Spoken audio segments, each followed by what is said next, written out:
Irei ensinar para você hoje, professor da educação infantil, do ensino fundamental, anos iniciais, dos anos finais e também professor do ensino médio.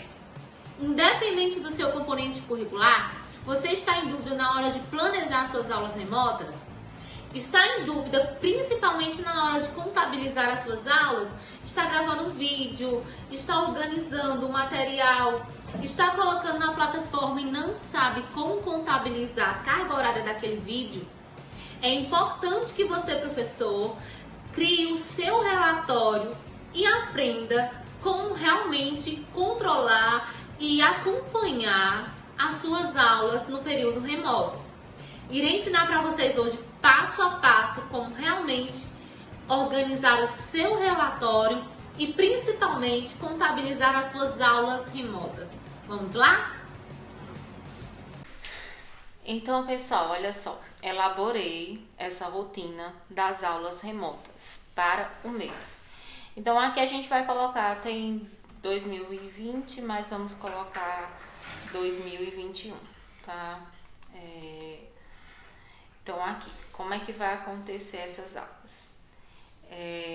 Aulas síncronas e assíncronas. A gente sabe que as aulas síncronas são aquelas que são gravadas ao vivo, e as aulas assíncronas são aquelas que são, na verdade, não ao vivo, né? Que não tem a intenção, né, a interação da aprendizagem, e a gente chama de aulas gravadas.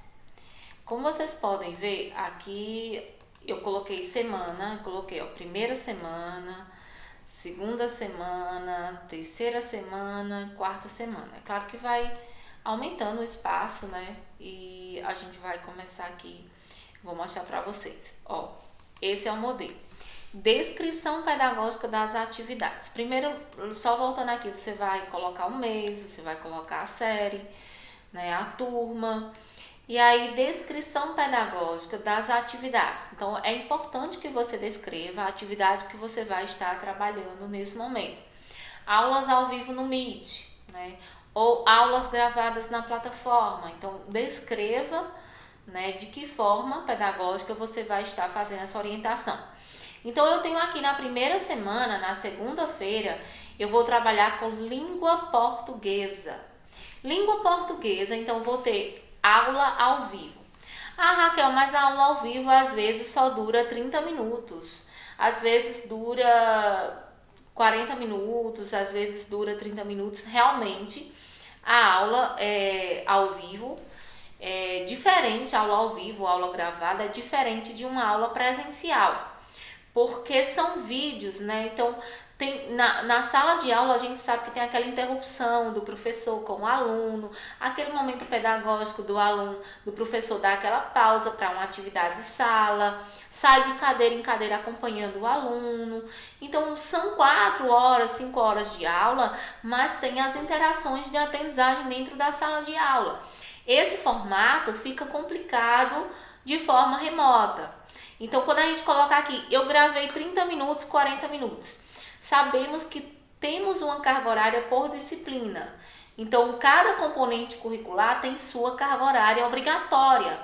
Nesse caso, não tem como a gente contabilizar quebrado, 30 minutos, 20 minutos, mais 20 minutos, 40, mas não tem como você contabilizar quebrado, né? Então, você vai fazer a sua orientação e aí você vai contabilizar uma hora aula. Nesse momento, a minha aula foi gravada, então pronto, 1 hora de aula. E aí eu passei a atividade. Preste atenção nesse processo de atividade. Quando você, professor, está na sala de aula e você passa a sua atividade, você dá 20, 30 minutos de aula, vamos pausa e vamos para a atividade de sala, ou para uma correção de uma atividade, né, para uma leitura. Nesse momento, a gente precisa se reinventar nesse processo remoto. Então, nesse caso, quando você vai passar a atividade para o aluno, ela precisa ser contabilizada, ou seja, contabilizada mesmo o aluno fazendo a atividade em casa. Então, eu acredito que essa atividade que o meu aluno vai fazer em casa, ela ele vai gastar mais ou menos 1 hora para realizar, porque é um TD de 10 questões, de 15 questões, são 10 questões do livro. Em sala de aula, às vezes ele só faz 5, né? 5 questões, aí vai o toque para o intervalo e em seguida vem outro professor. Então existe toda essa troca de conhecimento na sala de aula. Na hora da aula remota, então eu dei a minha videoaula, passei a minha videoaula e em seguida eu passei a atividade. Ah, mas eu não estou mais com o aluno online, nem ao vivo. Ou eu posso ter a opção de ficar com ele ao vivo, enquanto ele vai ali fazendo a sua atividade, eu vou tirando todas as dúvidas. Ou também eu não fico com ele ao vivo, porque tem alunos que vão entrar pelo aparelho celular, que não vai ter tantas horas para ficar ao vivo. Então, como que a gente vai fazer nesse processo? Então, você vai considerar aquele tempo que o aluno também passou realizando a sua atividade.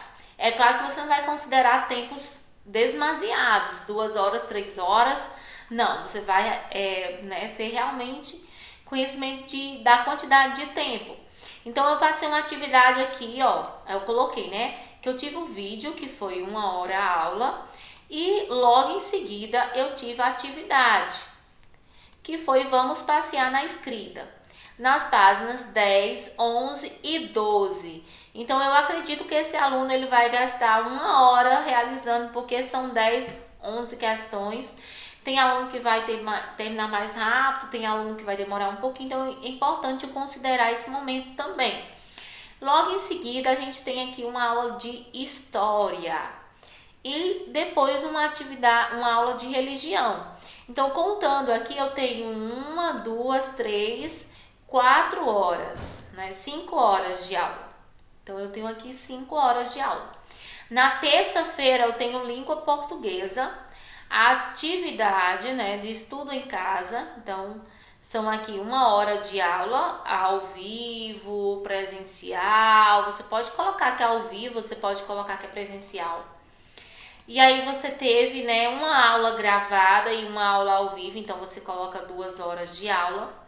Ciências, eu tive que gravar o vídeo, né? Eu gravei o vídeo, então eu coloquei aqui 1 hora de aula. Foi lá na plataforma o vídeo, o aluno vai acessar. E passei uma atividade que eu considero que o aluno vai ter um tempo de mais ou menos 1 hora para encerrar essa atividade. Então é importante a gente ter isso.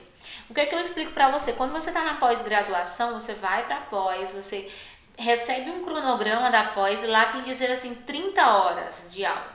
Só que aí você diz assim, não, mas não são 30 horas de aulas, porque eu vou 2 finais de semana e a disciplina encerra, vem outra professora. É sim considerar 30 horas, porque a gente chama um formato sim presencial. Teve aquele momento que você foi, teve a troca de informação de aprendizagem com a professora, em seguida ela passou um resumo, uma resenha, um artigo, né, para você fazer em casa, você traz no outro dia da aula e aí você tem essa troca de participação. Então essas 30 horas está levando em consideração o tempo que você também está realizando suas atividades em casa. Por isso que é chamado semipresencial. Então nesse formato aqui, gente, vocês organizam a semana, ó. Primeira semana, na segunda, na terça, na quarta, na quinta, o que é que você vai fazer? É importante que o professor tenha. E aqui você vai contabilizar a carga horária. Então, na semana, português eu tive 5 horas. 5 horas aulas. História, eu tive 2 horas aulas. Religião, tive 1 hora. Matemática, eu tive 3 horas. Ciências, eu tive 2 horas. E inglês, eu tive 2 horas de aula. Aqui é só um exemplo, tá? Para vocês pegarem realmente o ritmo, aprenderem a fazer o relatóriozinho.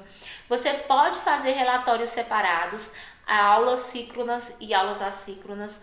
É importante que o professor ele tenha esse relatório, que a gestão escolar também tenha esse relatório, para ficar tudo organizado, né? E também como uma forma de organização de acordo com a resolução do Conselho Nacional de Educação, onde diz que é importante que as escolas, que os professores elaborem relatórios para acompanhamento da rotina das aulas remotas.